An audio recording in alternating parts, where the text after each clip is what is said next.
All right, guys, welcome back to the Coach Steve Show podcast. Today, sitting down with us, I have Coach Stevenson. He is the offensive line coach at Saint Xavier University. It's up here in the burbs. I think I know where it is. Coach, thanks for coming and sitting down with me on the podcast tonight.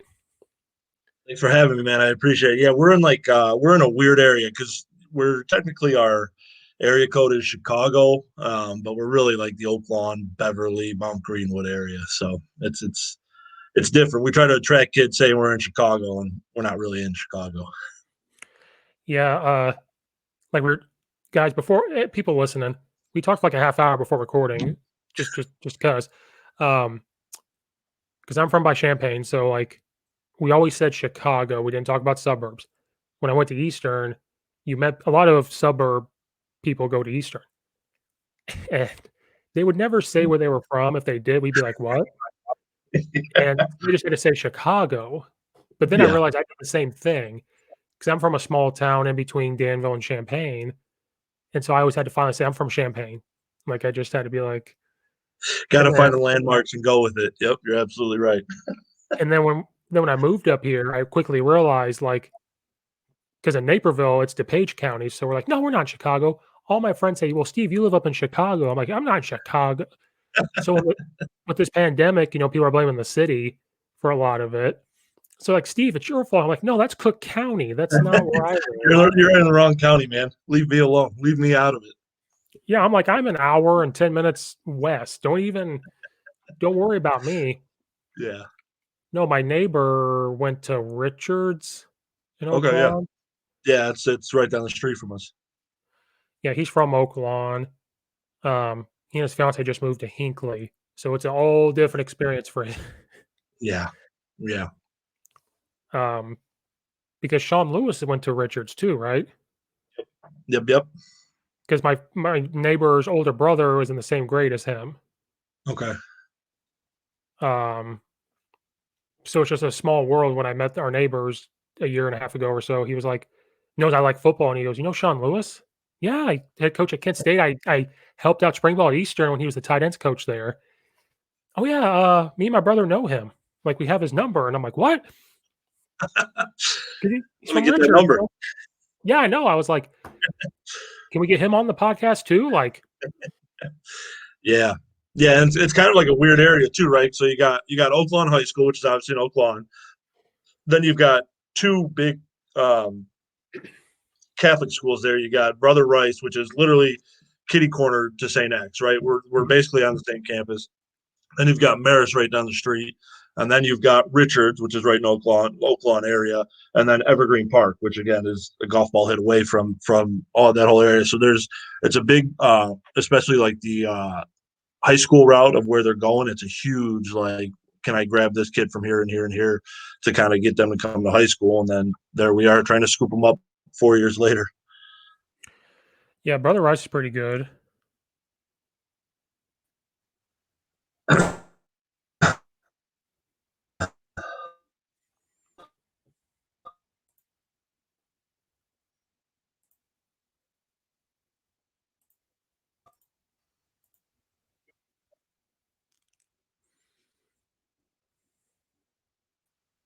Am I gone? Am I back? Can you hear me? Gotcha. Good thing about this, I can edit the audio. Oh, thank God. I don't know what the heck just happened there. Yeah. But yeah, so It's like Brother Rice and Marist right there, the two best schools there in that area. Um, and so they're always competing for the kids, and we kind of try and grab them, swoop them after that. Yeah, that's another thing about the suburbs. I'm gonna go in a rabbit hole. Is where I'm from. High schools are like anywhere from 20 minutes to an hour from each other. Up here, they're all near each other, and there's more options. Like when I was at Glenbard East, the farthest trip we had to make was Elgin High School, and I think it was like 45 minutes, and they were complaining, and I said, "We went an hour and a half before." It's not that bad. When I was at Charleston, we had a team leave the conference, so we had to pick up somebody. Well, they had the bright idea to pick up Quincy Notre Dame. Oh wow. 4-hour trip to the Quad Cities from, Yeah. and we got charter buses.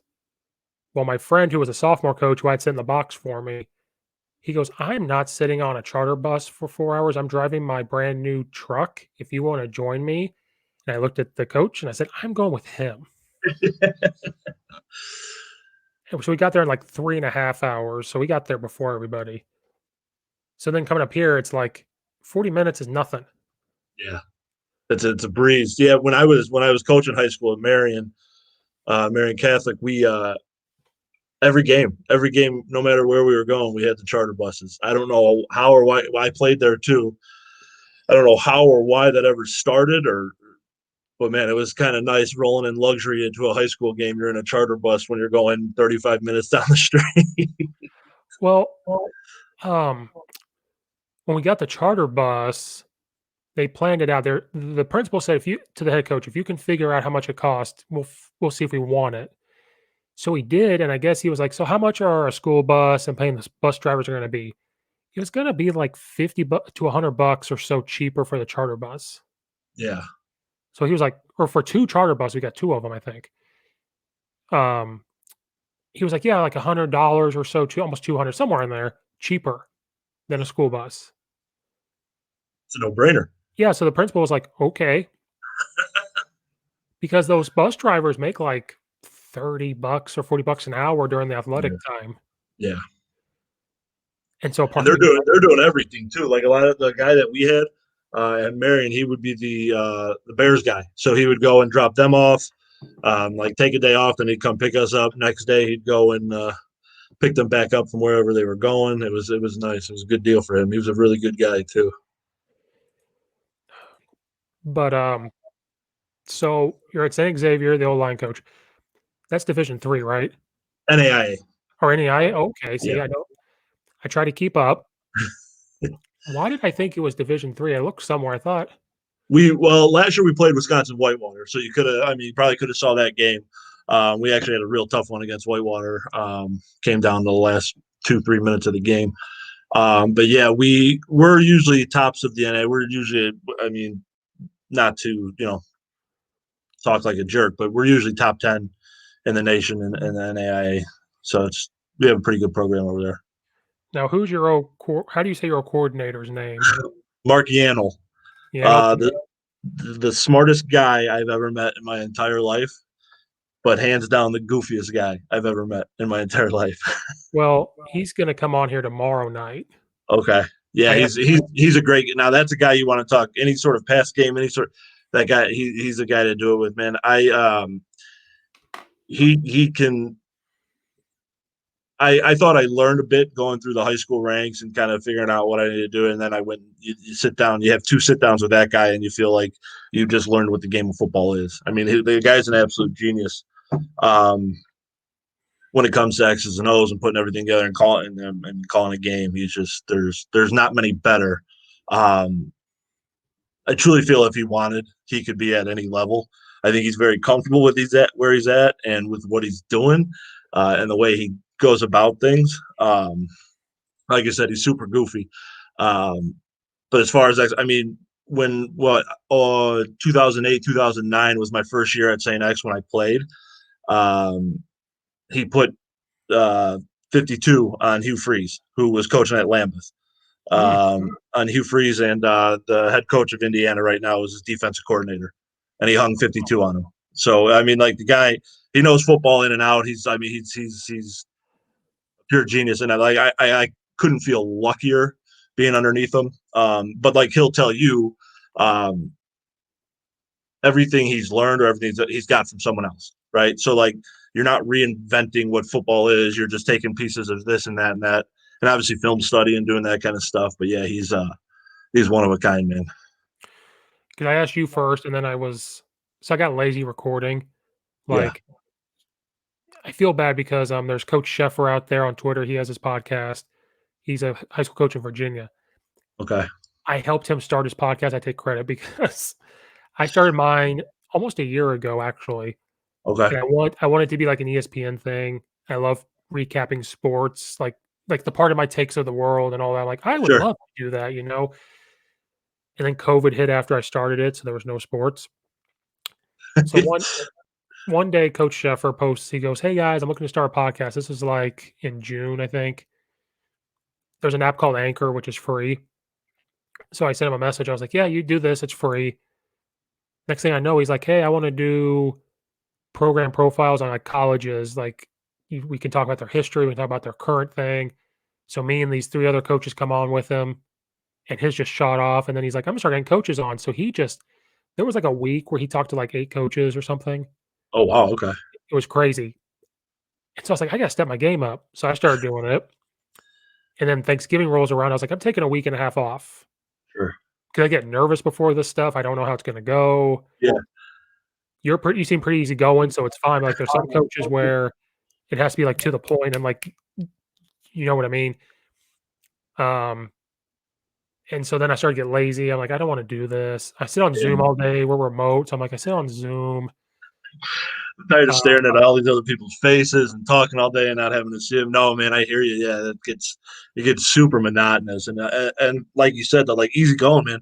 It's football's a game, right? You're just going out there to have fun, and once you start seeing it as so much work and bogging down, breaking down film and all that, it's just that's not what it's meant for, right? Obviously, you have to put in the work, you have to do what you're supposed to do, but if you're not easy going, I just feel like you're gonna become too uptight and start to hate what you're doing, and like that's not what football is. It's something we've loved since we were kids, and you got to keep it that way. yeah, that's why I wanted this podcast to be. I took the same approach because we had no sports too. That was the other thing. Was like Yeah. I coached high school football and basketball. I was like, I got nothing. And so So here's the rabbit hole I jumped down in. So since I didn't have football, no film to watch, I was listening to podcasts, watching Joe Rogan. I'm like, how is this so good? I was watching yeah, like film. Like, what does he do? And I realized he just talks. And so my first podcast were like interviews, which there's nothing wrong with that. Like, that's sure. Coach Jeffers' Nick. Like he does these questions. Okay. I started to do the same thing. I had so much pressure on myself to do those questions. So what happened was if I ask a coach to do it, I have to research their life to make sure I ask specific questions, or then I have to be like, do I have enough? Right.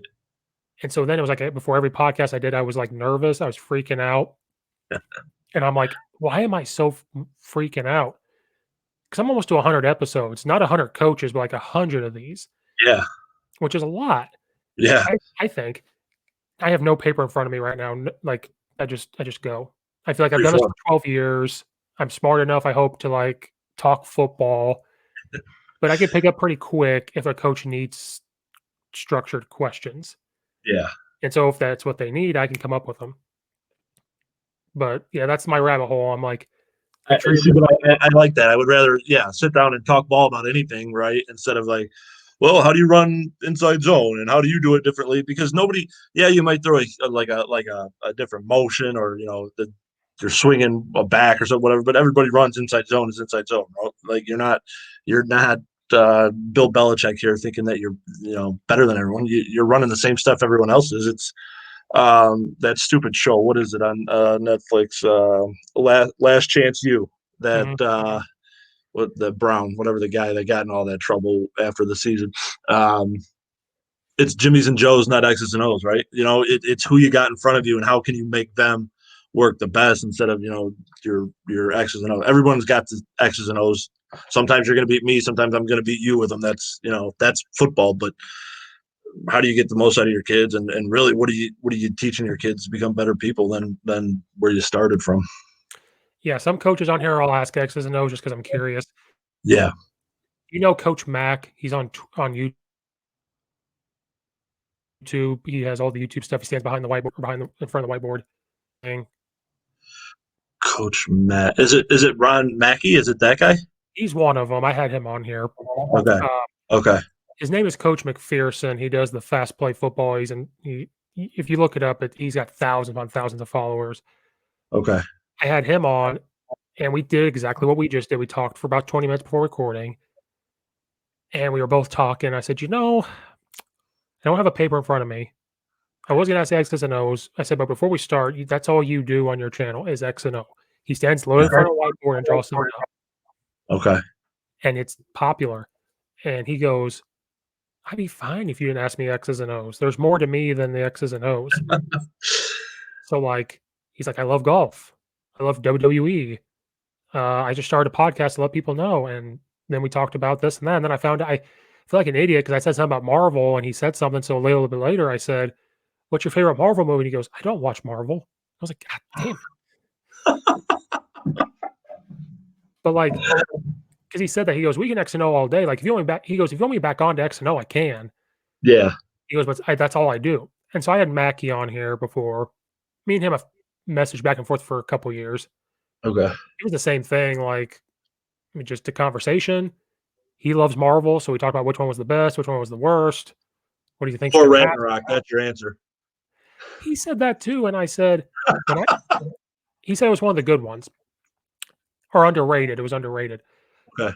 I said when I first saw it, I didn't like it. Okay. Now Thor: The Dark World, I thought was terrible. Yeah. Yeah. Now Thor: Ragnarok, I didn't like it at first. It was like Step Okay. Brothers. Step Brothers, I did not like the first time I saw it when I was in high school. It Really? took like the third time watching it to where I was like, "Oh my god, this is hilarious." And Yeah. so now I can still talk about it and be funny. Thor: Ragnarok is the same thing. It was like the second or third time I was like, "Okay, now it's good." Yeah, man. I'm a huge Marvel guy.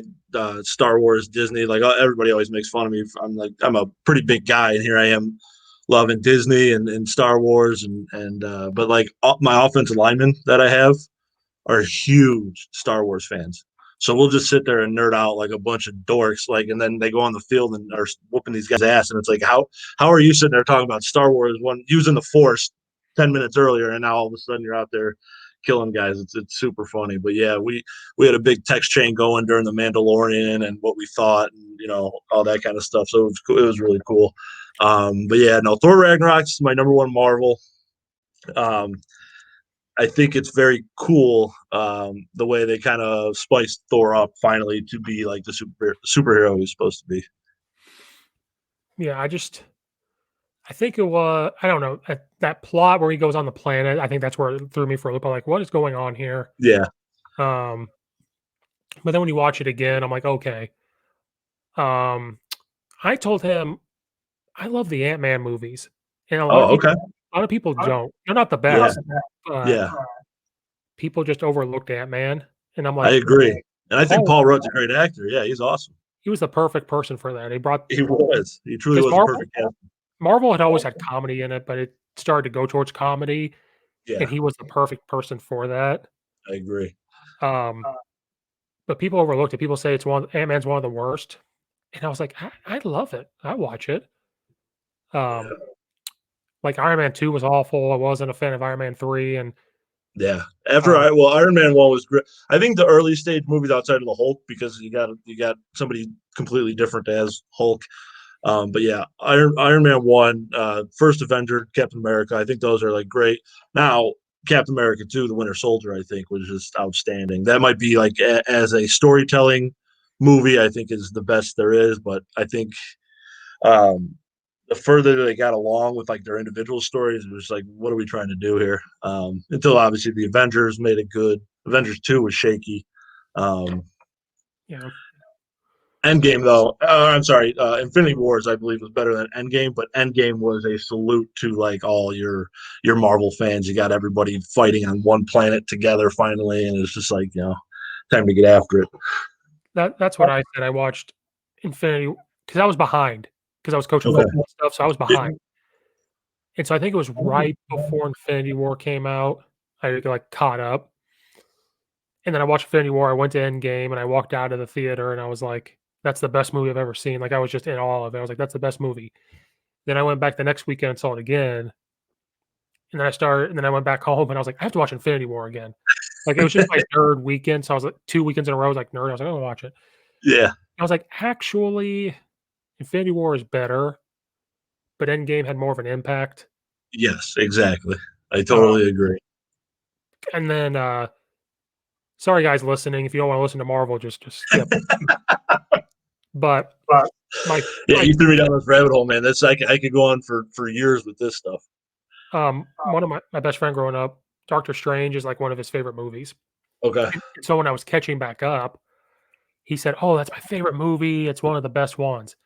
I watched it and I was like, it was the same thing. I was like, "What?" I liked it, but I was like, it's not as good as like The Winter Soldier or anything like that. Yeah. Again, it took me watching it a second time, and I was like, I love Doctor Strange.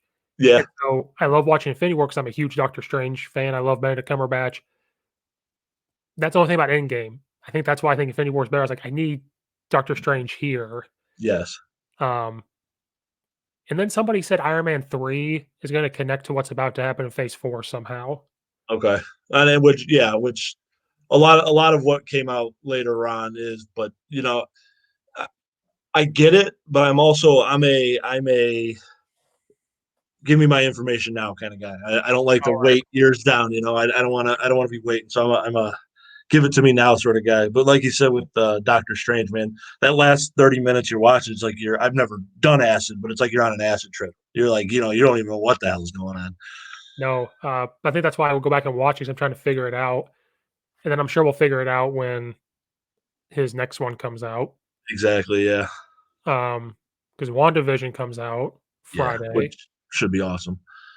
Um, that that ties into Doctor Strange, and then I'm waiting for the Doctor Strange because he's supposed to be in Spider-Man 3 too. Yeah. And I'm confused on WandaVision. I'm like, I have no idea what is going on. And it's But only like 6 episodes, isn't it? It's like super short, I think. yeah, what is it, 6 to 8? I can't remember. And then 2 are coming out Friday. They're gonna release 2 on Yeah. Friday. Yeah.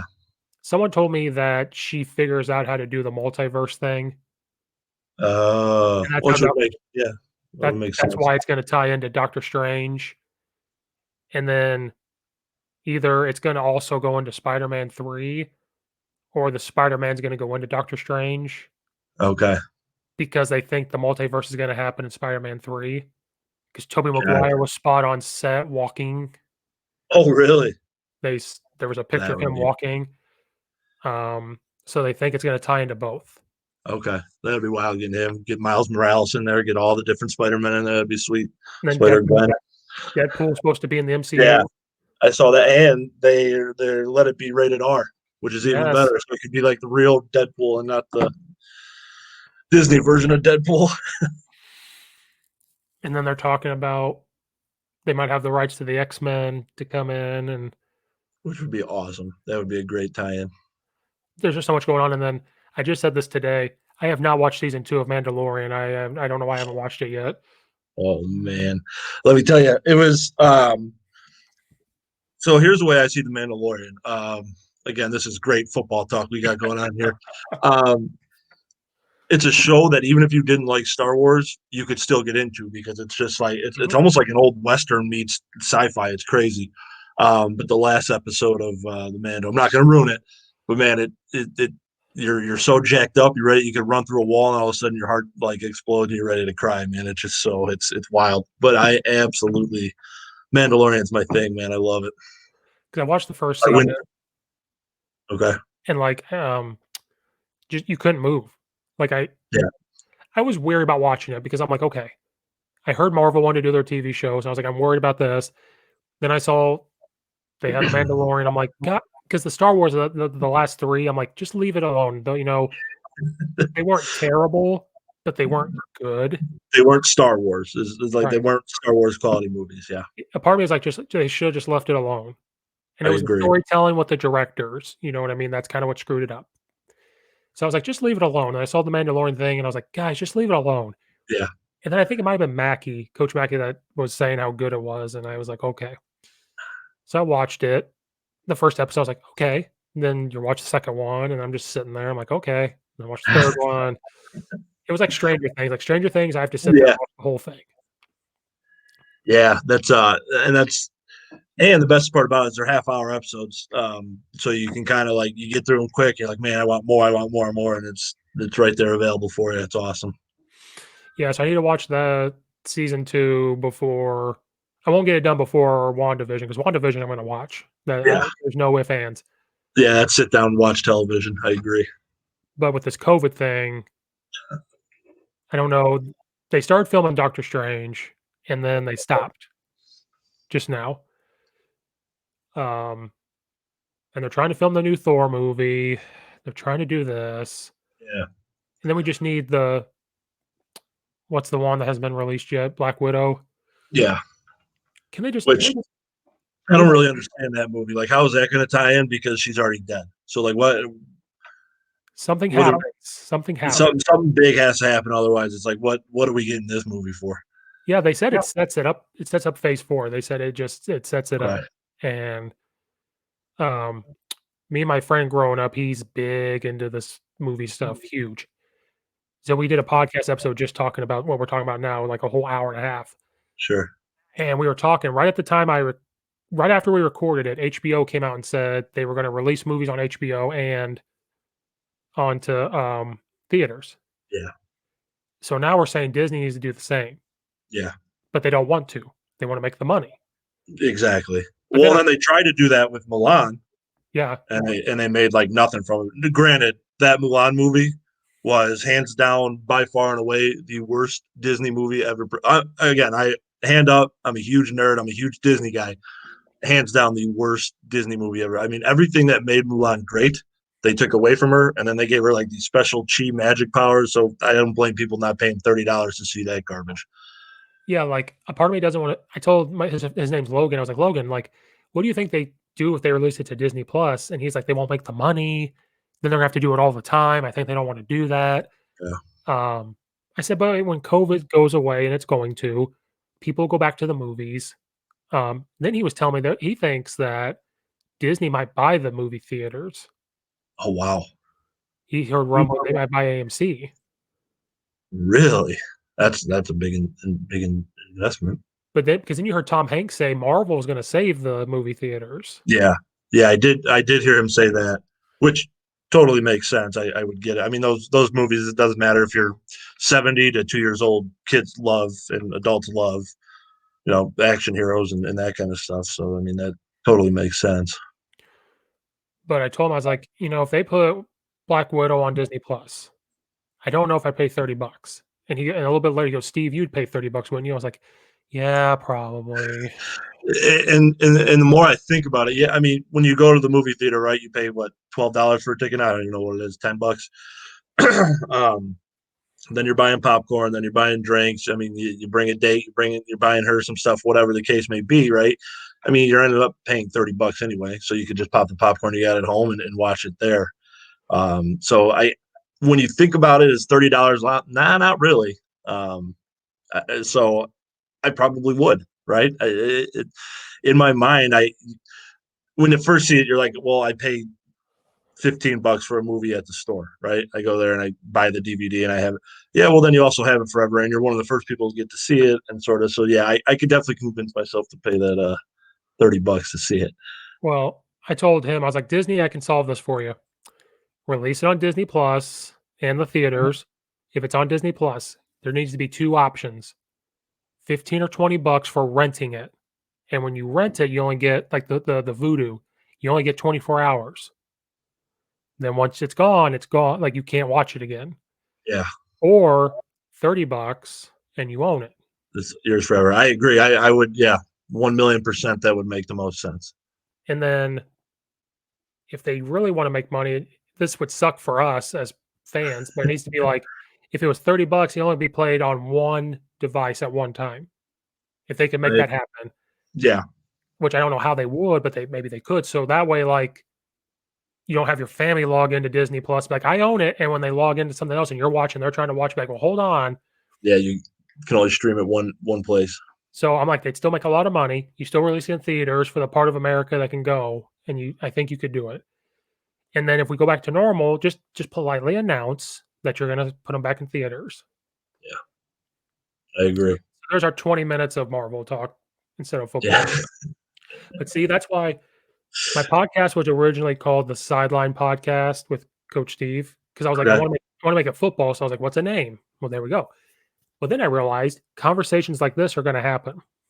So I changed it to the Coach Steve Show, so that way, like, yeah, it could be about sports, it could be about Marvel, it could be one coach. We kind of talked a little politics, not crazy, but it was the nice way to do it. Sure. So it was like that. So Okay. that's why now, if this was still the Sideline Podcast, I'd be like, whoa, whoa, whoa, we have to be football. I think Hey, reel it back in, would you? well, that's why I think back then that's why I did the questions. It had to be Sure. football. Now it's just like we're going to talk Marvel. Maybe that's why this podcast isn't Joe Rogan level. I don't know. I don't know. I think it's better. I've been on this one. I've watched a bunch of his. This is better. I'm not here smoking weed and doing this and all that. DMT and talking about the brain and how crazy it is. Yeah, I hear you. But no, reeling it back in. The reason why I even brought up the OC was the podcast.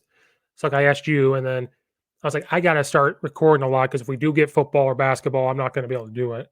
Sure. So I think I asked you, then I had a realization. I was like, who's their OC? And I looked really quick. He follows me on Twitter too. I was like, oh, okay. Yeah. Didn't know people were following me. I was like, okay. That's why I was asking. So yeah, you'll never laugh harder than talking to that guy, man. He's incredible. Because I was like, oh, I got the O-line coach from Saint Xavier. I was like, and then I get the OC from Saint Xavier the very next day, and then there you go. Next week I'm going to get the head coach at Bethel. Oh, okay, yeah, Coach Harrison. Yeah. I don't know if I have any other NAIA schools. I don't think so. Okay. Yeah, well, there's two Bethels. There's one down in Kansas, and then there's one in Tennessee. And the one down in we've never played the Bethel, Kansas, but we've been down to Tennessee back when I was a sophomore, redshirt freshman, yeah. And we went down there and played them, so that was pretty cool. They had a guy that was an absolute monster. You probably saw the YouTube video once of the guy. He's probably 6'5". At the time was 350, 340, 350, and was dunking a basketball.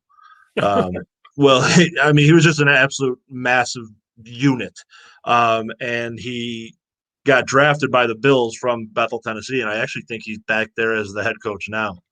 But yeah, that was they were always a pretty decent team coming up. Bethel, Kansas is a great team too, though. Yeah, I think that's where I got confused because because I asked him, Bethel one in Tennessee is where Brent Dearman went and coached at. Yes. And that's where I got confused because somebody said, yeah, go ask Bethel University. And I'm like looking and it said Kansas and Tennessee. Yeah. And I was like, wait a minute, I thought it was in Tennessee. Yeah, so that's the one that's when we played them too. Yeah, that he was there. Is that when they averaged 50 points a game? Yeah. I mean, we hand up, we did beat them, but we were, I mean, that's the year we won the national championship. So I mean, we were pretty good. You were a player then when 2011. So have you won one as a player and a coach or just as a player? Just as a player. Last year, so this will be my second year at Saint X. Last year we made it to the quarterfinals and lost to what's the team? We've lost them 3 years in a row now, and I can't think of their name. But whatever. So we've had a hump in the quarterfinals with this team, and Morningside. Jesus, I don't know why I couldn't remember that. Morningside. And so we've had a hump with them, but I think with the change of what we're doing now, I think it'll be at least more competitive when we see them again. So yeah, we're like I said, we're usually like a perennial playoff team, quarterfinal, semifinal type of team. But yeah, back in 2011 is when we won it, which was one of the coolest experiences in my life. Yeah, when you win state titles or national championships, no matter what level. Yeah. Like that's the other thing, and I'm going to talk about it right now. Nothing against NAIA. Oh, how do I say this? When I was coaching, you always had kids that say Division I or bust, and I always told them like, "There's Division III, there's Division II," and I even said this. I said, "There's NAIA," and they're like, "NAIA," and I had to tell them like, "What is that?" Yeah, I'm like, "Well, it's not NCAA, but it's equivalent. It's just different rules, different things." But it's like Division I or bust or 1AA or bust. Which is just laughable. Yeah, I said there's at the time I went in order. I said there's good Division III football, there's good Division II football, there's good NAIA football. I said the difference is you have to go find those colleges. Now they won't find you, but you have to do research. Yeah. No offense to the schools, but like it's just like I looked like a jackass earlier. I thought Saint Xavier was Division III for some reason. No, but you're right though, and the fact of the matter is, if you're Division I or D1 or bust kid, you're probably busting because they would have already found you, right? Mhm. They're going to find you your sophomore, junior season, and you don't have to have in your Twitter handle, all glory to the God, D1 or bust. And it's like, okay, man, let's think about where we're at and your skill level comparatively to everyone else. And I think, but the good thing about the NAIA is Division III can't give athletic scholarship, right? Well, NAIA can, and so we have an average system of how we do things, without boring you with the details there. But so you can. Here's kind of how I put it: our best NAIA teams would compete in the top 25 of Division II, but our worst NAIA teams would get slaughtered by the worst Division III teams. So it's just like a very broad range. Like we played University of Indianapolis and beat them, right? And they're usually a perennial top 25 Division II team. So like it's a very wide range of what you would find in the NAIA, which is good and bad. I mean, because when you play those bad teams, it's like wow.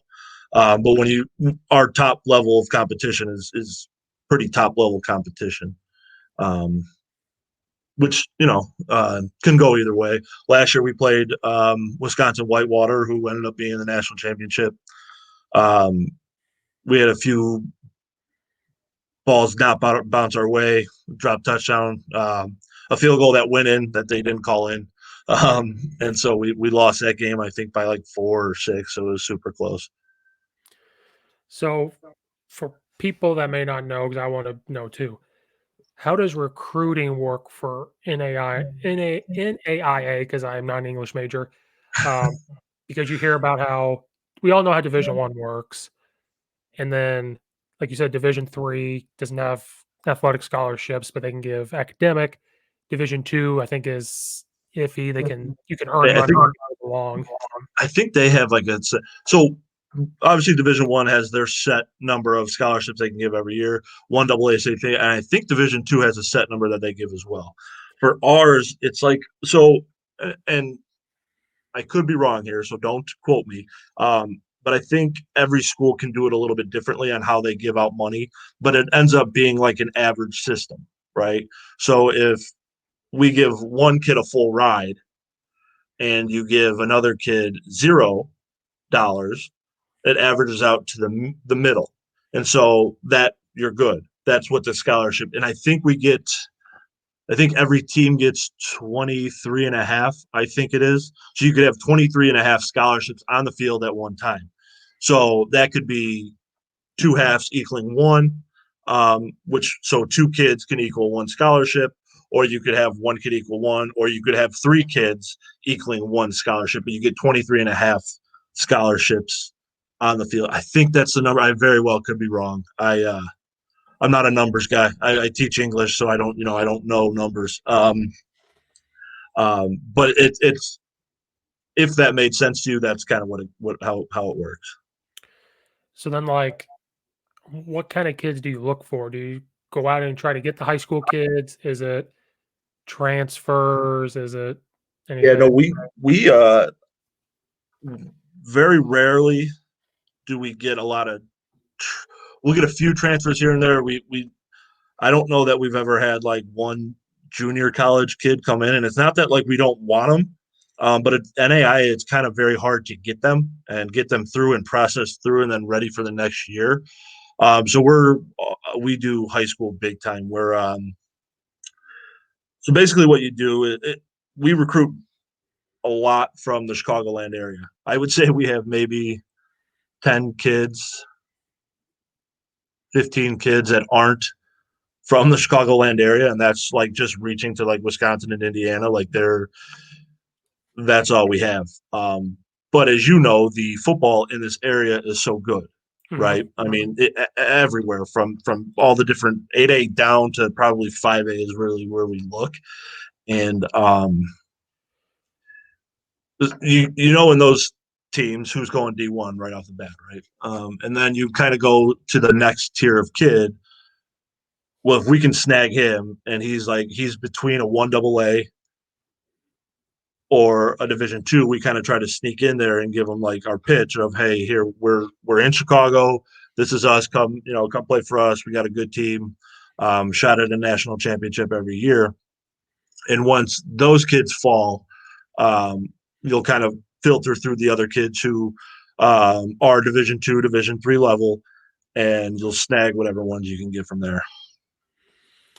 So you guys don't have to travel all over the United States, and No, now there are teams that do, and I know that they go East Coast to West Coast looking for any kid that they possibly can. But our head coach, Mike Feminis, who's absolutely amazing at what he does, he's got like a stranglehold on this area, man, and he does a great job of pitching.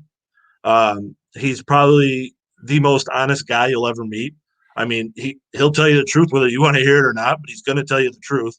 And I think kids kind of believe in that, like this guy's not going to BS me to the cows come home about whatever. He's a straight shooter, and I think kids really respect that. And on top of that, he's a good coach. So I mean, we have a very good bunch of let's see, outside of our offense coordinator Mark Yano played at St. Francis Joliet. The head coach played at St. Francis Joliet. And then there's 2 or 3 other coaches on staff who didn't play, but every other coach that we have on staff played at St. X. So it's kind of like a very cool it's really a nod to the head coach, right? He does such a good job that people want to come back and coach for him. And that's I would say there's probably 7 of us, if I off the top of my head, 6 or 7 of us that have come back after playing and coach there now.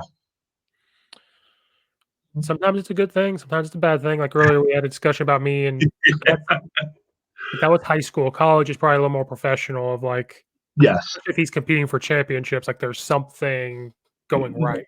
yes, exactly. And again, you kind of filter out after you're done with the coaching or whatever, and then the next man comes in, and again they look inside first of people that played there because they know the system, they know how it works, they know what the expectations are, and I think that's kind of everybody falls in line with that. And like I said, Coach Fem does such a good job at what he does, and how how again straightforward and what he says and what he does. He's never going to lie to you. He's always straight up, and I think people just truly respect that out of him. Did you guys steal recruits from Lovie Smith too? Because everybody was stealing Illinois recruits from Lovie Smith for my University of Illinois. Let me tell you, I wish we did. Actually, they had I coached who was a quarterback there and then left. I thought we had a shot at him, but he's just too good for that NAIA level. Cam, he was a very good high school quarterback that I ran a 4.4, was just a stud. But yeah, he then went the JUCO route and then elsewhere. Yeah, Lovie. I'm a U of I fan, so I had to put up with Lovie Smith. But I like Lovie Smith because I'm a Bears fan. Sure. A good coach. I just don't think he's a college coach. At all. He's a guy that you don't ever want to talk bad about someone, right? But I just think he's a guy that didn't really know what he was getting into with the recruiting and how hard recruiting in the Big Ten is. And so it was a lot of labor, I guess you could say, that he wasn't ready for. Although I don't think he did. I mean, each year they got better, right? Each year outside of the COVID year, each year they got better, but I just don't think – I think with the talent that you have in Illinois alone and you let it go, I think that's a big way to – I don't want to say look down, but a way that's, if you can't get the talent from your own state, how do you expect to get it from other states? Right. Because he was focused on Florida and the South, trying to get those guys. And then there was a point we were very patient. We were very, very patient. I'm glad I'm an Illinois fan because I'm not too high and we're not too low. We're right in the middle. Yeah. But he took over a crap situation with Beckman leaving, Yeah, like that whole situation. absolutely. So he glued it back together. But the scary part was every time he brought in a good recruiting class or like a good recruiting class, people also left. Yeah. So something wasn't going right. And then I talked to another coach about we were talking about Lovie Smith. Then he said, "Well, look at Iowa. They know they're going to recruit part of Iowa, sneak into Illinois, and sneak up north for their big boys because that's where they get them. Then, Exactly. then they go to the east and down south to get the skill guys around. They said he's like if Lovey would have just looked at Illinois and did that, he would have been fine. Yes. But I think Bielema is doing that. He'll I at first I was like, why would you hire that guy? You know, but I really don't. I think it's a good hire. I do. He knows Big Ten football. He knows what to expect. I think he can. I think you and I both know the way you win football games is at the line of scrimmage, and I think he knows how to recruit the big boys. And if he can do that, um, they got a shot to at least end up better than where they were this year. Although again, this year was they had their starting quarterback out 3 weeks with the COVID stuff, and it's just I mean that's the whole Big Ten situation this year was crazy anyway, with them not even playing in the beginning and then only getting 6-7 games in. It was just that's a tough situation to be in. it was bad leadership because somebody described it perfectly to me. They said the Big Ten went to go play hide and seek. They went and hid to see who was going to follow. The Pac-12 did. Then the ACC, Big 12, and SEC was like, hold on a second. And then the Big Ten saw that it was working and that they can make money. And they're like, let's try this. Yep, exactly. No, that's exactly what it is. And it again, I don't know how you take the say we were kind of talking about it before for Illinois football, right? How do you take that away from the kids? I mean, what you learn in football is so much more than just football, right? I mean, you who you become as a person. I mean, I know you could. I can't speak for you, but what football has taught me and what I've learned and grown from it is just it's crazy to think that. And again, let's not get political, but politicians are willing to take that away from kids. It's just silly. It's silly to me.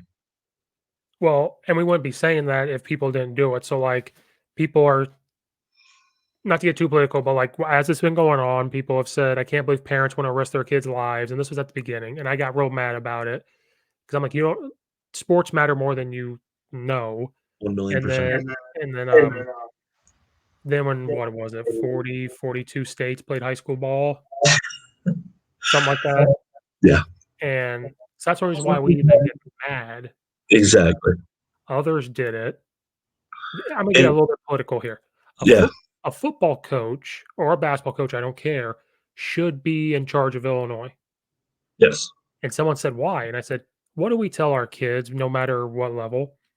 You work hard, you work together, we work as a team, and we can get things done." Then as coaches, if we don't have the answer, guess what we do? We talk to another coach. So exactly. so I don't know, old man Coach Leonard down at St. Griffin, if he was in charge, don't you think he would call Indiana and Ohio and say, "How are you guys able to play football? Let's figure this out." Yes. Instead of just shutting it down and saying, nope, sorry, can't do it. Like I think it was what 44 states or 40, something like Something that like that, yeah. played. So if they can, how are you willing to? I mean, not only are you stripping away an opportunity to go to the next level by taking away all their game film from them, but then you're also willing to take what you learn. And again, hate to be that guy, but if you look at our people in charge, they never played a sport in their life, so I don't think they really get it. It's tough. Yeah, it's the last straw. Like, Yeah, it's finally I try to be funny. Uh, um, I don't know if I'll get people up in the burbs don't wanna say too much because 'cause they're worried for their job because of how politics work. I don't say anything bad, I'm very funny. So, I tagged him and the Illinois Department of Health, and I said, "Hey, it'd be really nice if you just called the IHSA, their phone is open," you know?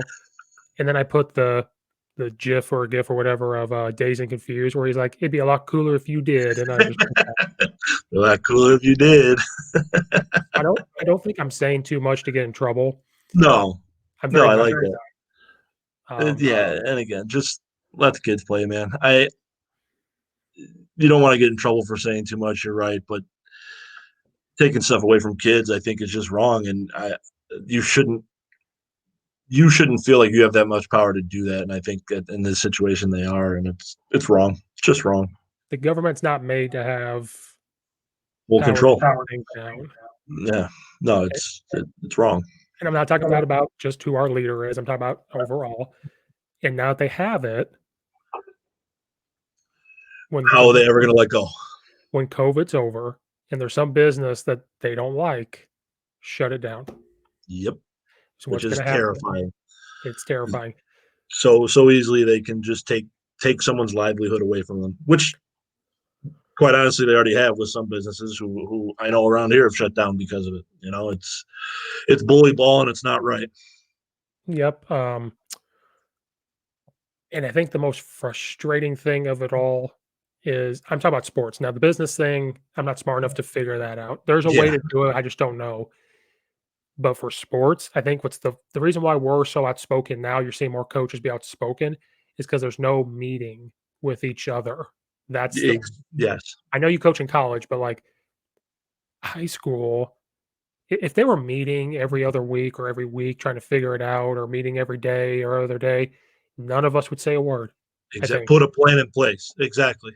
Or like you're trying, but when the governing body's trying to meet and then you keep canceling and you keep saying this, you keep saying that, it's just like, what are we doing? Yeah, Y it's At this wrong. point, you might as well just say we're not playing. And that's kind of where that's what bothers me the most. Either quit leading these kids on and tell them you're done, or let's come up with a plan and play. Because to continue to lead these kids on of having a season, and whether it just be one sport of basketball or football or baseball, softball, whatever you're playing, don't keep leading these kids on. And then by the end of the year, oh crap, sorry, we can't play any sport. Sorry. Well, it's like, dude, what have we been sitting here doing and talking about? It's just I don't get it. I don't get it. And again, if you feel the risk is too high, then you don't have to play, and that is totally your right to do so. And I instead of taking away everyone else's right to do so, just set yourself aside and don't do it. I don't know. Right? Because if you're high risk, I'm sorry, don't do it. Stay away. Right. Either stay away or go to the team and say, "Can I be like a filmer where I'm away from everybody? You're still But part of the team. You can wear the yes. gear, or he or she can wear the gear." Oh, trust me, us coaches had it figured out. We were like, "If it's high risk, don't come, but you Yeah. can film, be far away, only interact with the head coach who's gonna have the mask and face shield on or something, like, here you go." Yep. Or use their own iPads where they're not touch like, there's a way to do it, and I don't want sports to get canceled, but it's just like the more it drags on, it's like you're dangling the carrot. We're all doing what you ask. We're cleaning things, we're doing this, and it's just what do we get out of it? Yeah. And then I think the people that say sports don't matter are people where I grew up. Like we didn't have there were some kids I grew up with that had quote unquote bad households, I guess. But like we were all fine. We weren't low class, we were all middle class. We weren't rich. We're around farmers, like we're just there. They don't see what happens in the burbs. I think that's what opened my eyes up was up here, seeing some lower income places, seeing this. And I'm like, no offense to East Aurora. It was kind of like that. Realizing those kids needed me, and this sounds bad, needed me more than I needed them. Yeah. It opened my eyes. And I'm like, Yep. oh, like we would have peanut butter and jelly sandwiches on Fridays before the game. And then after the game, you had kids come up, coaches, do you mind if we take some home? And we're Yeah. like, oh my God, that's their dinner. Yeah. That's all they got to eat. I mean, And then which again, with not having the kids in school, uh, not to get again, not to, but the same way, right? I teach at Bloom High School, which is more of a low income area. Those kids would come to school, and those would be their two meals of the day, right? And then so now what? You know, granted, we do have a bus service that is getting them the meals now, but like we're also saying it's okay to just sit at home and whatever happens happens. Like these kids need an outlet to go and whether it be play a sport or anything, but to talk to somebody, to hang around with someone else and do some. I don't know. It's just it's a weird thing. It's a very weird thing. yeah, I'm scared for the future because I'm not the most social person, but the social that I've gotten from was sports, going to school and stuff. They are not going to have that. And I told another coach this. It's funny. I'm trying to be funny and not be funny. Who knew that kids would be tired of playing video games? You're absolutely right. I, I teach remote classes, and it's like the way I think about it is in my head. Well, if I had the chance to sit at home and play video games all day or go to class, there's no chance in the world I'd be getting in that class. But all these kids are coming because it's somebody to talk to. They have friends in the class who they can at least talk to instead of sitting and playing mindlessly on their phone all day or whatever. I mean, they want human interaction, and it's really the only way they're getting it. It's crazy. Yeah, it's one of two things. It's that or kids that I'm dealing with where they log in, it's a blank screen with their name, and then they don't talk to you. Yeah. And they're probably playing the video game, but they're logging in to say they're logged in. Yeah. We And we get we get a few of those as well. now the best one, and we can talk football after this, the best one is we have 1 or 2 kids, they don't hide it. They log in, they have their camera on, and you see flashes, and we know what they're doing. But if we're at the same time, we're like, "Well, at least you're here with your camera Here. on. Yeah. You might be playing Fortnite or the new Call of Duty, but by God." And I told coaches, "I play video games. I have Madden and Call of Duty, but I don't play as much as them." But then like you said, I thought about it. If I was 6 I'm thinking high school, I deal with middle school, but I'm thinking, my Xbox is right there. I could play that. Yeah. And mom and Or dad aren't home. Mom and dad aren't right. home. And then I could just blame the internet going out. Or listen to this fat guy talk about English. No thanks, I'm good. Shakespeare. No thanks, I'm good. Let me move on. Yeah, it's like Coach Albaugh, who does the Chief Pigskin for the online clinic stuff. Yeah. He teaches at a middle school down by Champaign, and he said they've been back. I don't know about now, but in August they were back in person, all of them. Their middle school was like 500 or 600. They were all back at once. He said that first day of class, he just let the kids talk to each other. That's awesome. He That's didn't great. teach. And I said, okay. I said, did you have a problem with the masks? He goes, no, they get it. They understand that it's got to be here. And That's he goes, awesome. I just let them talk to each other. He said their eyes were lit up. They just couldn't believe they were talking to their friends. Yeah. He goes, I didn't want to. I can't remember what he teaches, but he's like, I'm not teaching them. I think he's an art teacher. So he goes, I'm not going to teach them graphic design or something. I'm not going to do Yeah. that. No, he's absolutely right. I mean, these kids need to see each other and be around each other and feel what that feels like again. I mean, because me and you, we can get in our car and drive somewhere if we have to and go somewhere. I mean, these kids are stuck. They're stuck in their house. Yeah, sure, they can walk outside, but how much walking outside are you going to do before you get tired of that, right? I mean, it's the interaction, which is why. So I've been fully remote for the year, but getting out to football practice in the that we started last Friday was like the greatest feeling in the world. Like I got to see like my guys again, and we're around them and having fun and joking. It's like, man, this is the real world, and we're back in it. It feels great. It's just it's like little things like that, man. We need to kind of get back to that. Hopefully soon. Yes. Because in Illinois, the thing was if we get the vaccine pumping out, I don't know if I'm going to take it, but I'm just saying, like, if it gets pumped out, I'm still weary about it. Educators, Vaccine done that close. Yeah, we almost have to get it. I'm waiting for that because what is it, 1A and 1B? That's the Yeah. educators. I think I'm Yeah. in 1B. I think most teachers are 1B. The 1A were really like the frontline people, Okay. the nurses, the cops, the paramedics, them, and then 1B and the older people, obviously. But then I think we're like right next up to get it. And I don't know. I'm like, he- I'm waiting for them to tell me I have to coach. But then a part of me is Yeah. like, you can't tell me to do that to Yeah. coach. But then it's like, I don't know. It's so weird. Like, I don't get the flu shot, but that's just because I forget. Yeah. Yeah. And then unless I'm in the doctor's office, they say, hey, did you get your flu shot? No. Oh, okay, we'll give it to you. Other than that, like, I don't openly seek it. I did like every other year because my dad would tell us to, like, oh, yeah, go get your flu shot because he drives by the CVS or whatever from work. And then when I moved out, they would still tell me to do it. And then, like, I was coaching 3 sports, football, basketball, track. And then a part of me is like, I don't think about it. It's the last thing on your mind. You're absolutely right. I'm not against it by any means. Right. But then this one, I'm like, oh, you've looked at it for a year? I don't know if I want it. My Yeah.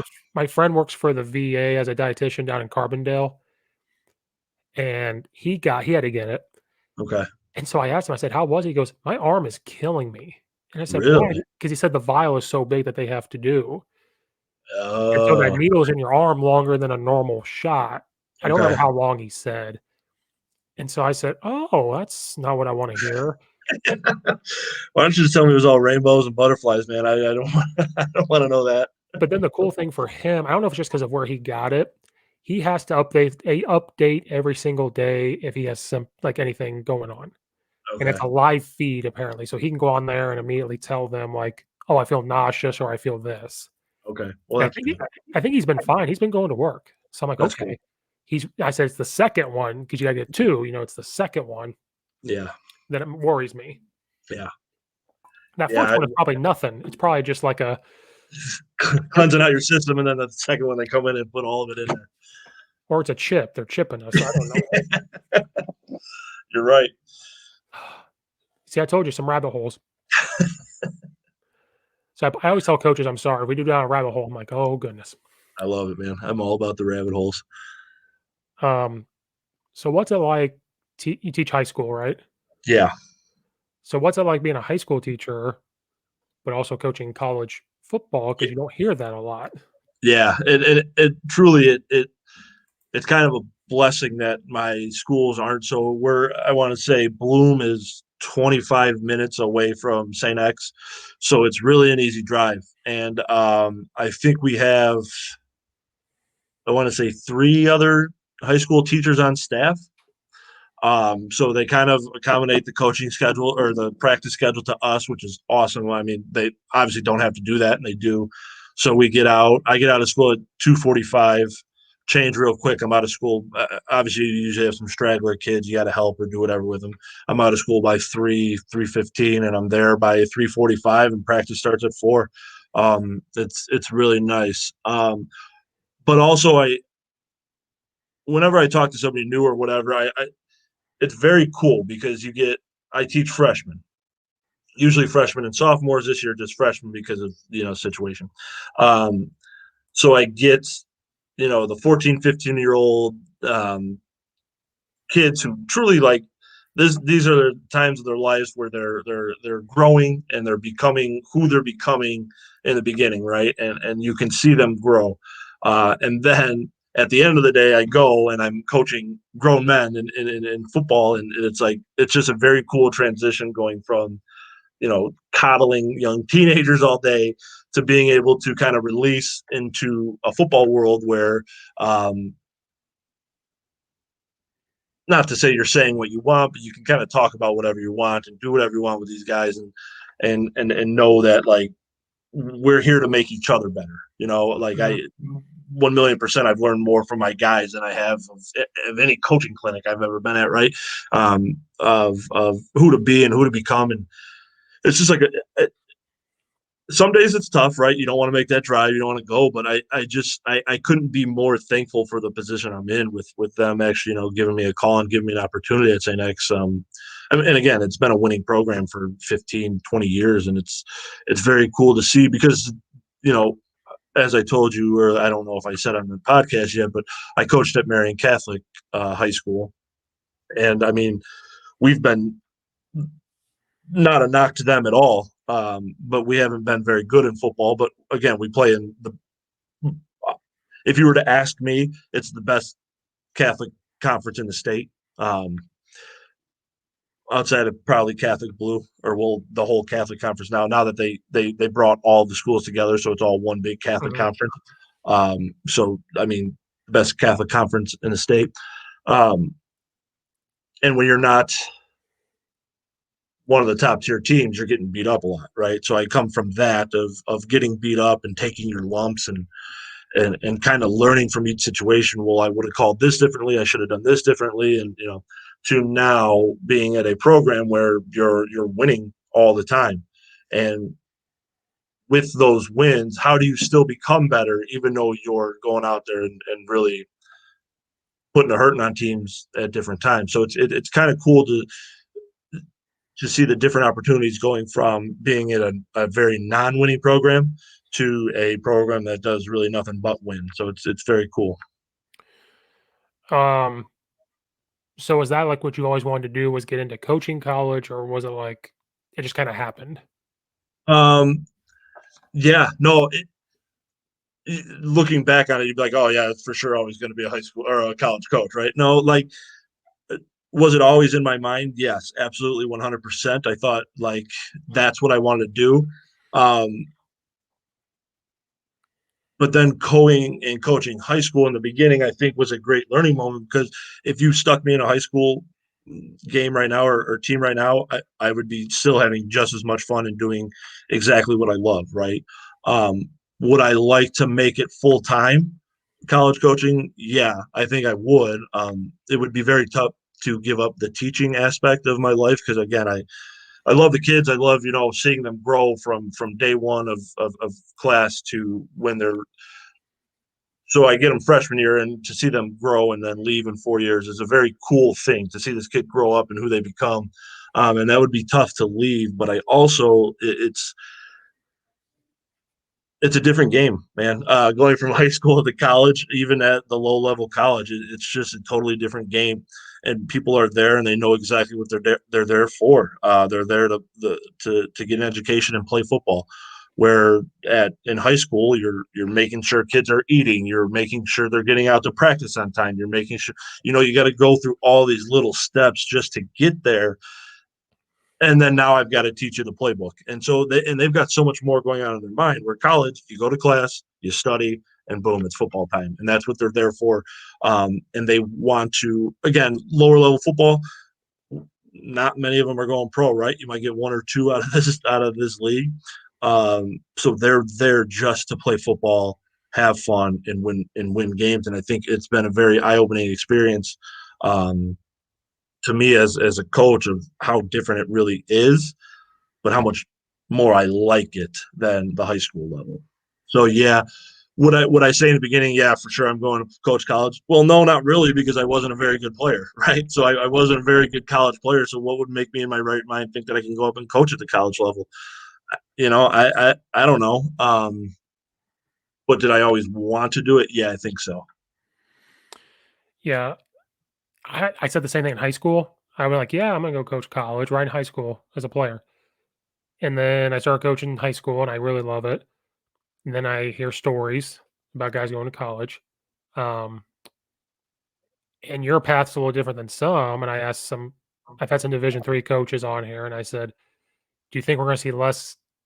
Do you think these coaches get recycled because there's not as many coming into the college ranks because of what they have to do? Because you hear stories, they have to be GAs for 6 years. They live in the dorm, which is fine. Like that's what you have to do. But then you get this job, like Mike Leach's book. He goes, "Oh, I'm $3,000. Oh, 3,000 a month." He goes, "No, $3,000.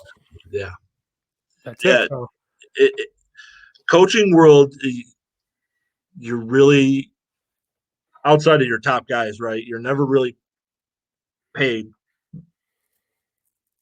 what you think you should be paid, but you're also just coaching a sport, right? So you're not. Speaking of, Annalise FaceTiming me right now. Sorry, I gotta tell him to shut up. I'm on the podcast. You're never getting paid as much as you really think you should be getting paid, because I don't know many other professions where you sun up to sundown, you're putting time into your work, right? And studying film and doing all this. Again, I've never had another profession, so I can't really say, but you spend a whole lot of time, and I mean your families feel it, everybody around you feels how much time you're putting into that sport. um, so it is very, very tough, and to break in, it's certainly not easy. Like you said, you're going to have to take that $2,500 stipend, stay in the dorms, eat with the guys, because that's the only meals you can afford. And who can live like, and then you don't know how long you're going to have to live like that, right? I mean, you could be there for 10 years, or you can get lucky and your coach has a great year and he takes you with you. But what happens if he doesn't take you with you? Now you're stuck there still making that money, and I don't know. It's very tough. I was talking about with you the job that I was thinking about taken, not to name any names, but to then I would be taking a 50% pay cut. And how do I now, with all the bills that I've accrued over the 6-7 years I've been out of college, say, yeah, let me just cut that in half and go coach. It's not something simple. Would it give me a step up in where I want to go? Yeah, absolutely, because I'd be coaching full time. But at what expense? Like now I don't know that I can even make ends meet. So it's a very tough profession to break into, but it's also, again, who you know. It is a huge part of it. Well, like I think I always tell even high school coaches, if you're going to coach, you got to do it right away. Yes. So, like, if you're going to do high school, like, you need to do it when you're 18, even though you're going to college, go to the high school in town and say, can I just volunteer?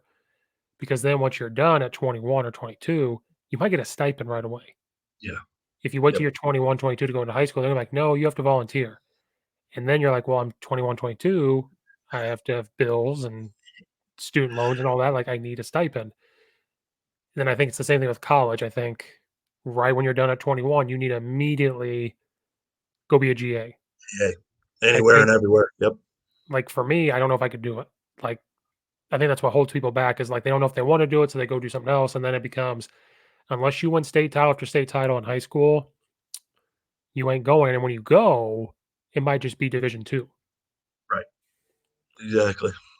And so I think that's why you see some people get recycled. And then I had a buddy, G8 at Eastern, and he helped with the O line. O line coach gets a job at Northern Iowa, takes him with him. GA's there too. And their GA stuff was paid more. So he got a little bit more money. He moved up. Then they went to UTEP. O line coach took him with him to GA. That was his last stop. He was like, I'm done. And I said, why? And he said, there's a lot of shady stuff that happens that I just don't like. Wow. Like the business side of shadiness Sure. of like, Yeah. I'm going to get mine. I ain't worrying about you. And the way Yeah. these It's players get traded. And then I had a coach on from Last Chance U actually at Independence. okay. Um, and he was telling me how things work with JUCO. And they're like, some of these kids are like trading cards. Yeah. If you take this kid, you also have to take this kid. Uh, but then, or they'll talk to the Division One coach and say, "I'm going to send you this kid, fix him, and then send him back." Which to me is just, this might be my naivety. I don't know. Um, but the way it's a sport, it's a game, right? It's meant to be fun. And once you, like you said, you pass that threshold of it no longer being fun, and it's more of a business, and it's a what can you do for me instead of what can we do for each other, it just becomes it's just seems wrong. It just like you're exploiting kids, and at what expense to make yourself, and you put an extra W next to your name in the column. That just, it seems crazy to me. And again, I could be very naive in saying that. I don't know. But again, all I've ever known was small college football, where you're there for one goal, and it's to win a championship and become a better person. So it's very, very odd and strange. I have almost like a similar story. It actually ends up kind of crazy. So I grew up with, their last name is Kelly. Um, Tim and Dennis. Dennis actually now plays left tackle for, I'm sorry, right tackle for the Titans. Um, Grew up, played with him my entire life, back to St. Karen, all the way from Marian Catholic. He went to Purdue and then made it to the pros. His brother, Tim, played at Eastern Illinois, Mhm. and then uh, got into the kind of the coaching world. And when all that stuff went down with Penn State, Bill O'Brien took over, and he kind of brought him in with him. Bill O'Brien takes over at the Texans. He brings Tim Kelly with him. Tim Kelly's now the tight ends coach. He works his way up from the tight ends coach, keeps moving forward, up, up, and up. And now all of a sudden he's the offensive coordinator for the Titans, and Bill O'Brien's not even there anymore. It's crazy, just like the way the coaching world works and what happens, and the like you said, the recycling of here, this guy's going here. So now Tim gets kind of put in a hard place because O'Brien takes the OC job at Alabama.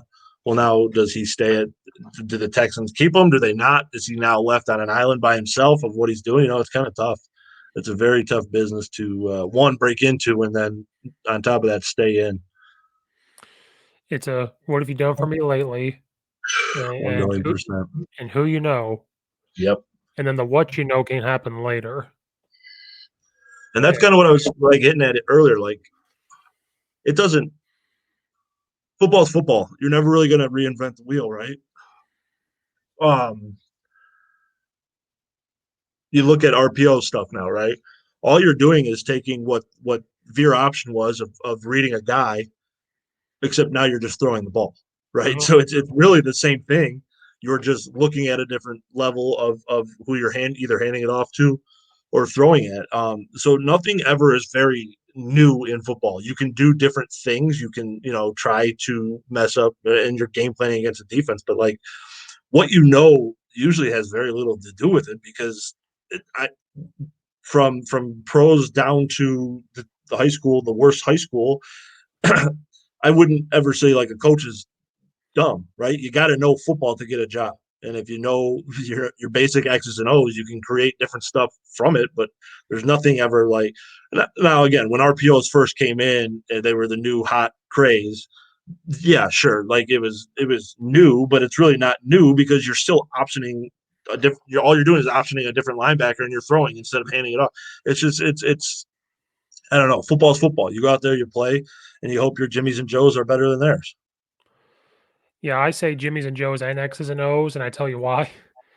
You can have Jimmys and Joes, but you have to put them in the right spot and get them to buy in and all that. Like Phil Absolutely. Jackson got Michael Jordan to play. Phil Jackson got Kobe Bryant to play. Now, at Yes. the end of the day, yes, Jimmys and Joes take over at some point. Even if you don't put them in the right spot all the time, they figure out a way. Like Alabama had the Jimmys and Joes, Yeah. Yeah. I mean that was also just so exciting to watch that team play football.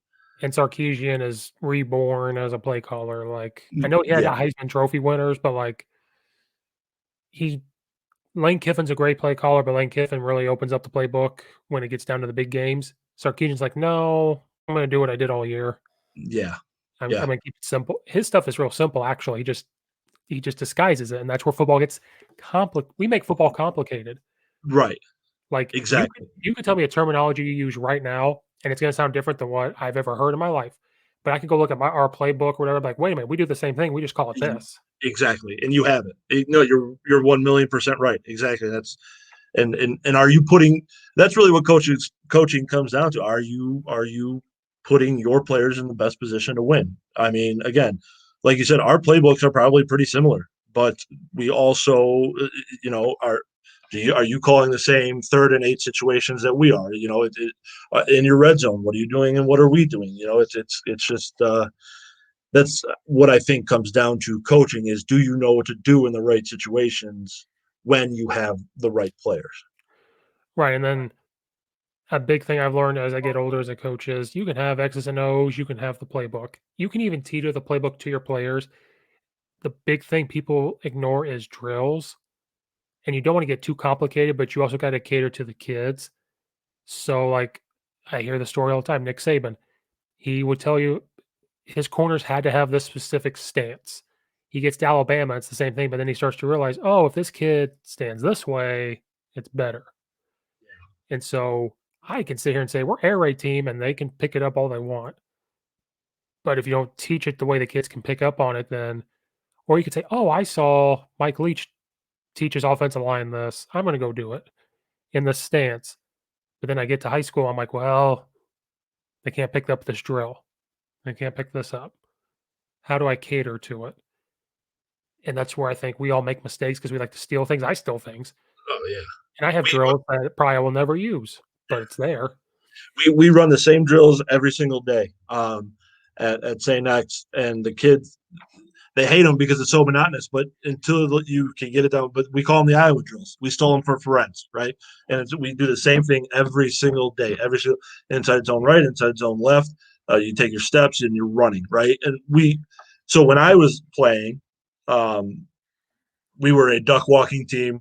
We had big tata splits. They were probably 2-3 yards apart, they were huge, and now we're close together and we are running off a ball, and there's no duck walking involved. You are sprinting to your man, you're getting fitted, and you're moving.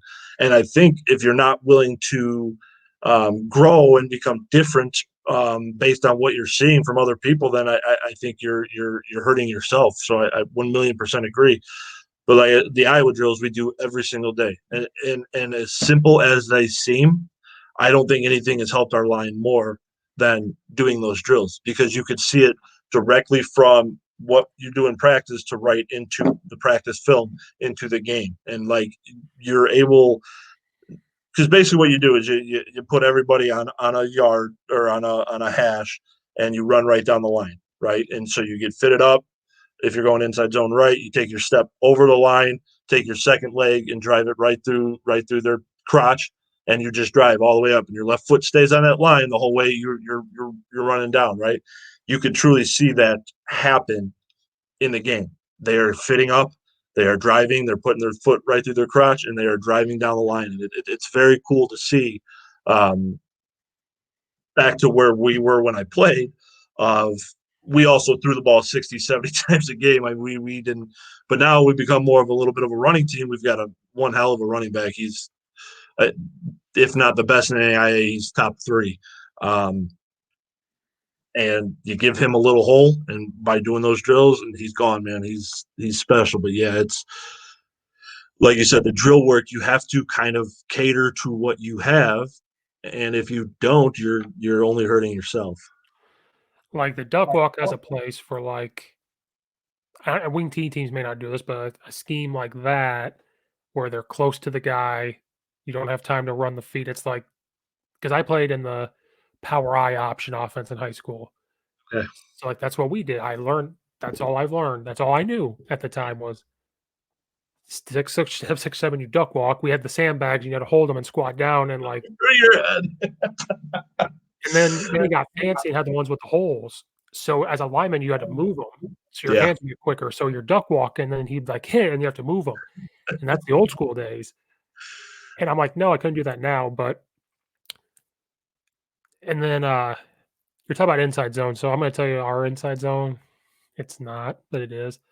This is where football gets complicated, maybe. So when I got to Glenbard East, everybody's inside zone's the same. Step to the right, step to the left, you're going up the field, blah, blah, blah. We felt like if you have athletic linemen to do that, to where you can get one-on-one or go get a linebacker, that works perfect. We had a good line, but we didn't have the line that was going to one-on-one block all the time or go meet a linebacker. So we said, what if we just double team all over the place? So it looks like I've been told, and I didn't know it at the time, we just kind of did it. Yeah, that's duo, you're just not blocking the end. And I was like, oh, yeah, you're right. But then we took gap scheme blocking, but then once you double team and you're getting to the back, it now becomes a zone thing where like now you're responsible for this. And it's not always going to be double teams. Depending on they line up, we may still have to go there. Yeah. But we also did it that way because we were like, if we get 4 yards on inside zone, our inside zone, we're okay. Yeah. And if you keep doing it, there will be a cutback eventually, even with those double teams. There's going to be one somewhere. Yeah. And then we stole reps for power because we were doing this. It's almost the same blocking scheme. Sure. So I know it's not true inside zone. But it's funny that you say that, because literally yesterday, and I'm not bullshitting you, yesterday we literally just put that play in, except we kind of made it our triple option, right? So we're doing that. We're doubling up inside zone step still, but we're doubling up to the back, leaving the end alone.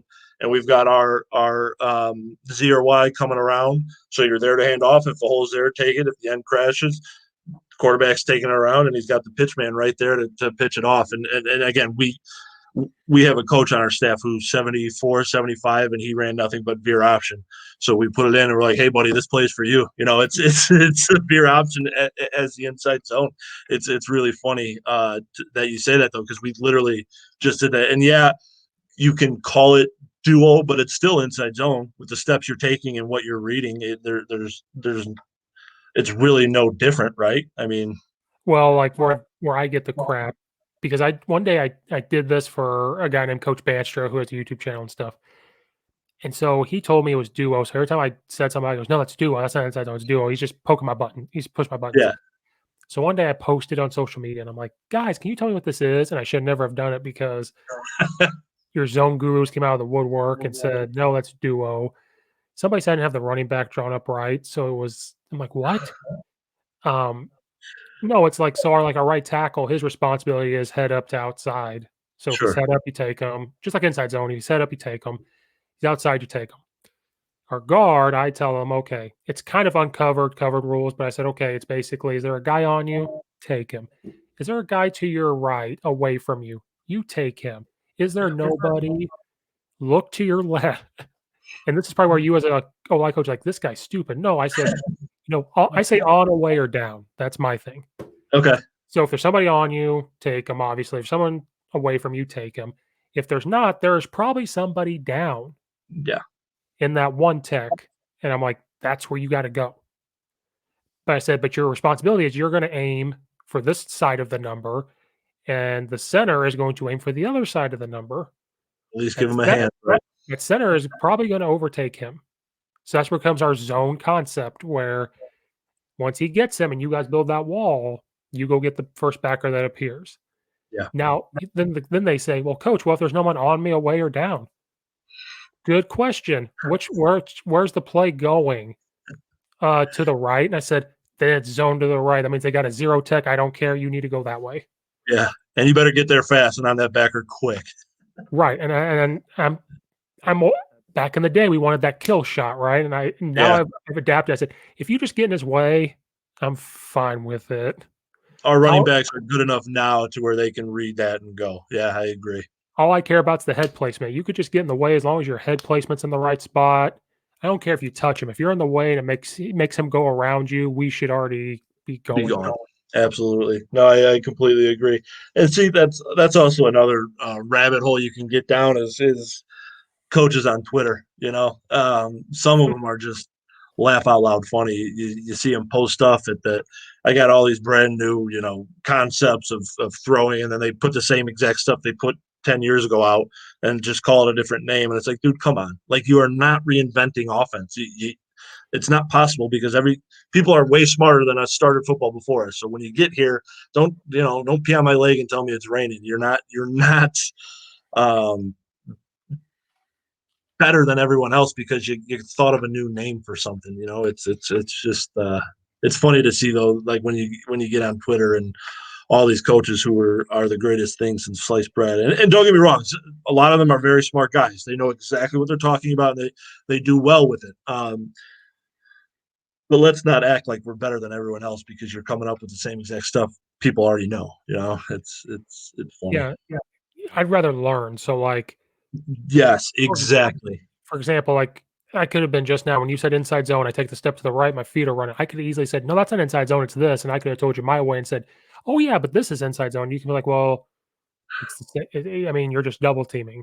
Yeah. Like, And instead of talk, yeah, I think you're right. It's talking down to someone, right? You're like, well, I'm better than you, so listen to me. Well, it's like, no, I'd rather learn. Let me, I don't read books to have people yell at me. I read books because I enjoy learning and I want to understand something better. I don't read them so people can tell me that I'm wrong. That just seems silly. right. And sometimes people might say it not to think they're talking down, but I've told younger coaches, you have to learn. Like when you said that just now, I could have said, oh, well, for us on inside zone, we do this. Like, what do you think about this? Is that similar to what you do? That's a way to go about it. So, like, even though you may not agree, I'm not saying I don't, but I'm saying as an example, if I didn't agree with you, this would be a nice way to say it, but also be like, I can learn.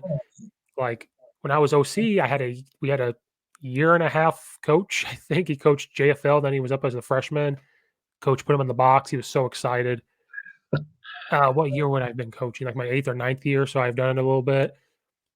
I remember at halftime we go in, we're losing.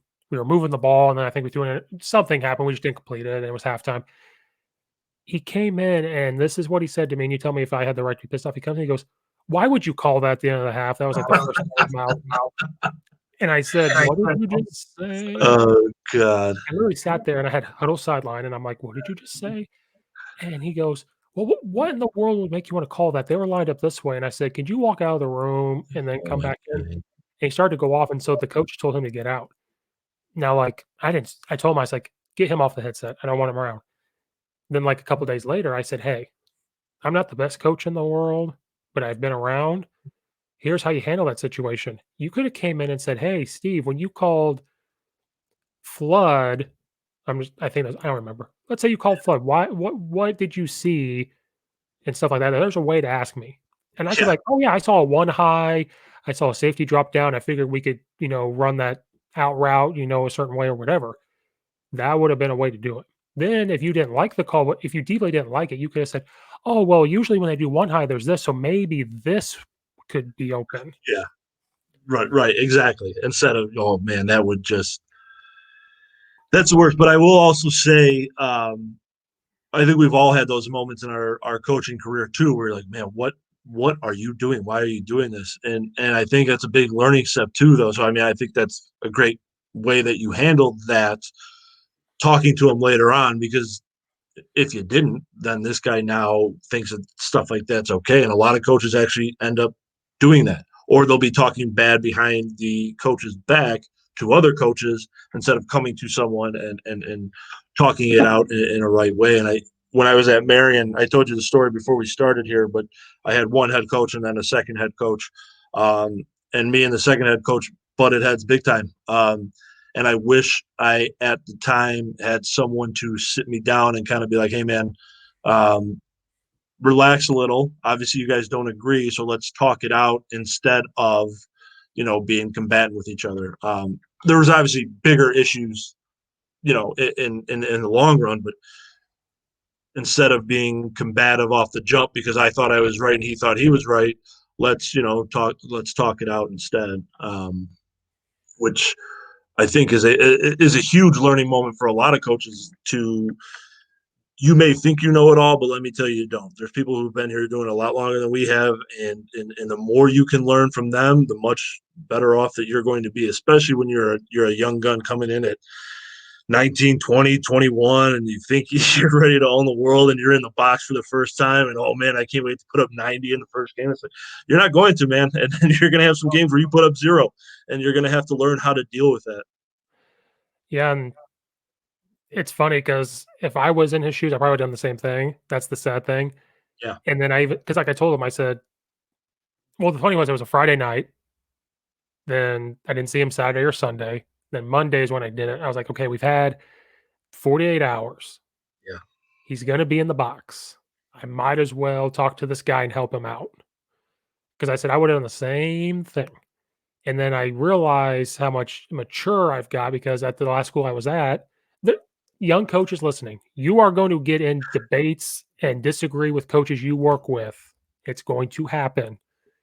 Probably How more can often than you actually think, too. More often now, it's because we're all kind of like alpha males, or we're kind of like Yes. have our own idea. All coaches have egos, and if you say you don't, you're wrong. And that happened at the last school I was at. He could tell I was frustrated Friday night about something. We were all frustrated, and then I was frustrated about something on that Saturday watching film. We took Sunday to kind of go our own ways, and Monday, the head coach sends me a text. He goes, "Hey, during study tables, can you come talk to me?" And I'm thinking I'm fired. That's the first thing as an assistant coach, like I'm fired. Yep. No, I go in and he goes, "Hey, you're a little frustrated. What's going on?" And so we talked about it. We canned it out, and next thing you know, we're all good. Like if we're both the same age too. He's a young head coach. If we were both young, we even said this. We're like, we were both younger.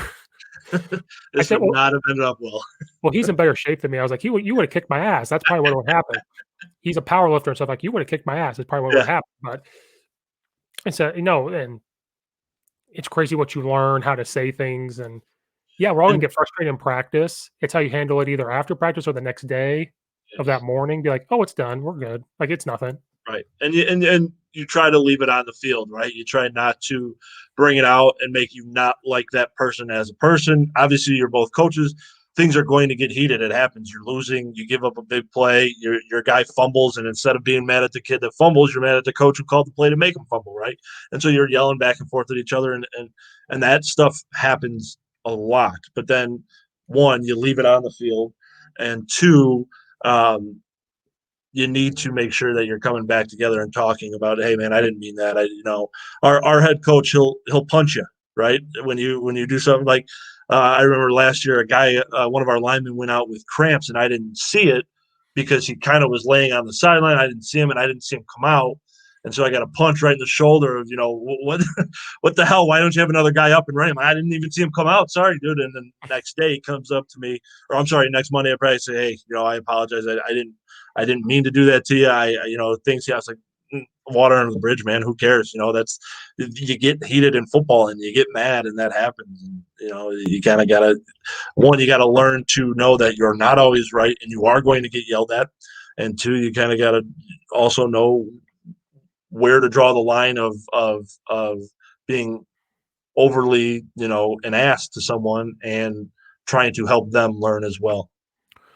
I want to write a book on all this. Like before this conversation even happened, I thought about this before. And I have a title of it already. I have a title and a chapter actually. I thought about this. Not saying I'm not a successful coach by any means, but I'm like, there's not a lot of material telling young coaches what's about to happen and like how you're supposed to conduct yourself. You're absolutely right. Now, I like it because I had to learn it myself, but I also am like, I want to help somebody. And so if I could write a book about my experiences, like I was dumb, I've had coaches say this to me and how I handle it, and like nobody will buy it. But I'm like, you would think that there was something out there for that. You're absolutely right. You've got every coach book in the world to how they became great or what makes them great or their X's and O's and why they're better. But you're right. There's no story or book out there on how to become just a coach. Just learning what it takes to when you first get in, you better make sure that all your bags are set up for the drills, or you're going to get reamed by that head coach, and you better be ready for that reaming because you didn't do your job. Of always doing the job the way, whether you think it's right or not, your head coach thinks it's right, and so you better start doing it the way that he likes it and what he's doing, and adapt to that, and then learn of what you think is right about what he's doing and what you think is wrong about what he's doing. So when one day you become that head coach, how do you put all of that together? No, you're absolutely right. That would be a unbelievable book to write because there isn't that. There is no. Now everybody's situation is going to be different, right? People like Sean McVay who grow up around pro coaches all the time. It's going to be a little bit different than you and I who came from small high schools and learned to do what we do. But for everybody, that there's 10,000 of us compared to the one McVay, and I think that would be beyond helpful. I'm saying like there's more of us than there's more of him. Yeah. And then if you read, I've started to read books again like crazy. They give you snippets of like their struggles, if that makes sense. Like nothing against them. Like I read Nick Saban books, I'm reading the Pete Yeah. Carroll book. They give you snippets. But again, they're different. There's not many Nick Sabans, there's not many Pete Carrolls, there's not many Urban Meyers, Bill Belichick's. There's more of us than there is. 1,000,000%. And I just want to tell these guys, I want them to read it. So when they're 18, 20 years old, don't go into the coach and say, pay me, I know everything, because I played in high school. Because we all did that. I played in high school, and like I know everything. Yeah. Um, It didn't have a damn clue about what was actually going on. no. Like And you'd like to think you did because you played, but sitting, playing and being on the field is that is probably the biggest difference. Of I thought I knew what was going on, and I thought them calling in plays was easy, or whatever they were doing was something simple, and you don't really understand the amount of work that it actually takes to even put together one game plan, let alone a season full of them. yeah, and this is not a knock against my head coach. The offense we ran, I couldn't tell you what a one tech meant because we were an option team. It was down, down, down, don't block him. We didn't care. Yeah. Like I didn't know what a one tech was. I didn't know what you meant by five tech. I didn't know what you meant by, oh, it goes from 5 to 7. Like I didn't know that. Like I knew gaps. I knew there was A, B, C, D, and Yeah. that was it. And I said, hey, we don't on 12 option, I don't block him. On speed option or 14 or whatever, we don't block him. And Yeah. that was all I knew. And you know, So good, and that's all I knew. I coached at the same high school too. I went back and coached for him. That's all I knew. So when I went to the next school, the head coach was like, "Oh yeah, we do this." Well, I already kind of had an idea, but that's what he used. He used one technique. He goes, "Oh yeah, I blocked the one tech. I got to block the three tech."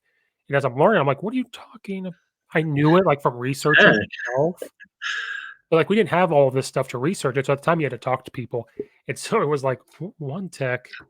What are you talking about? yeah, what do we got going on here? Tech. Like, where's the option at? Like Yeah. we were pro style. So I'm like, where's the option at? Oh, She goes, I can do God. it a little bit. It's called zone. I'm like, zone? What are you talking about? Zone. I thought you played zone defense. Yeah, I was like, is this cover two or cover three? That's the same thing when I played D line in high school. I didn't know what the linebackers were doing. I could give a rat's ass what they were doing. Yeah. No, I you're right. I didn't know if they were blitzing. I didn't know. This is all I asked them to do. Pat me on the hip the way you want me to go, and I'll get out of the way. And I'll get I don't there. care. Yeah. Yeah. And act like you're telling me something. You just pat me on the thigh pad and like, this is the way I want you to go. If you don't touch my thigh pad, I'm just gonna go straight Oh, forward, straight. Yeah. and I'm gonna read what I'm supposed to read. And I didn't know they were playing cover two, cover three, blitzing. Listen, I don't care. Right. As a high school kid, that's the thing we make mistakes of. We think these kids, now you are a little different, but high school, we think they love football the same way we do. At least you coach kids that absolutely love football. Right. Yeah. But I mean, same struggle, right? I mean, when I was coaching high school, you or you go in there thinking that these kids know football, right? And I would say, especially where I started coaching, 80% didn't play grade school football. So they came in because their friend was doing it, right? Or their brother played. So here I am. And it's like, oh my God. So I mean, you're starting from ground zero. And as a varsity football coach, or hell, even as a freshman football coach, you don't think you're starting from absolute ground zero of even getting them into a stance. But you've got to teach that. And I think, I mean, obviously that's like the best jump from, not to go back to what we were talking about, but that's the best jump from high school to college. I recruited you, so I know that you already know how to get in your stance. I know how where high school football, it's like, dude, you're a great athlete, but you don't know anything that you're doing out here. Sorry, like I don't know how we're gonna play you. It's tough. That is and one thing I truly don't miss about high school football is the teaching of the absolute basics of football. But you're right, and again, that's something that would go in that book, right? Of you better be ready to teach the absolute basics and know how to teach those basics. Otherwise, those kids are going to be screwed for the rest of their football career. Even at the varsity level, like all I've done is coach varsity. I've been pretty lucky. Like, I'm not bragging. It was thrown into the fire. It was helping my head coach. I goes, "You're gonna learn from me. You're gonna be up here." A part of me is like, I kind of wish I went to freshman because then I could really learn that.